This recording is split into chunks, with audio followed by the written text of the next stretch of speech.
ফাৰ্ষ্টতে আপুনি এপটোত যাব, উদীপ্ত এপটোত ক্লিক কৰিব। ID পাছপৰ্ট এনেকৈ মাৰি থোৱা থাকিলে আপোনাৰ নাম ওলাব, ID ওলাব, 109 এনেকৈ IDটো ওলাব। ৰিচাৰ্জ পইচা দেখাব কেইটকা আছে, মাইনাছ হ'লে মাইনাছ দেখাব, -30 টকা 40 টকা। আপুনি প্ৰথম যাব টেপ ৰিচাৰ্জ কৰিব।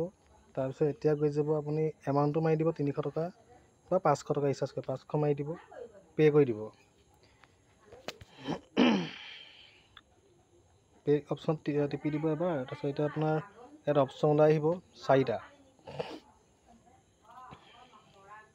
Debit card, credit card, net banking, UPI, QR code. আপুনি QR কোডটো লৈ QR কোডত ক'লে ইমান স্পীড হয় ইয়াৰ প্ৰচেছটো।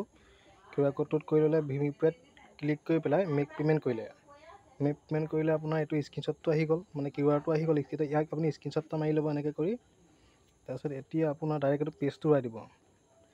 উৰাই পেলাই এতিয়া আপুনি গুগল পে' ডাইৰেক্ট গুচি যাব। জিপে'ত গৈ পেলাই আপুনি এইটো দেখিলে জিপে'ত গুচি গ'লোঁ। এতিয়া গৈ পেলাই আপুনি স্কেনাৰখনত গুচি যাব। স্কেনাৰখন গ'লে আপলোড ফ্ৰম গেলাৰী দেখিছেনে? আপলোড ফ্ৰম গেলাৰীত ক্লিক কৰিব। ক্লিক কৰি পেলাই আপুনি তাত QRটো এনেকৈ পাই যাব।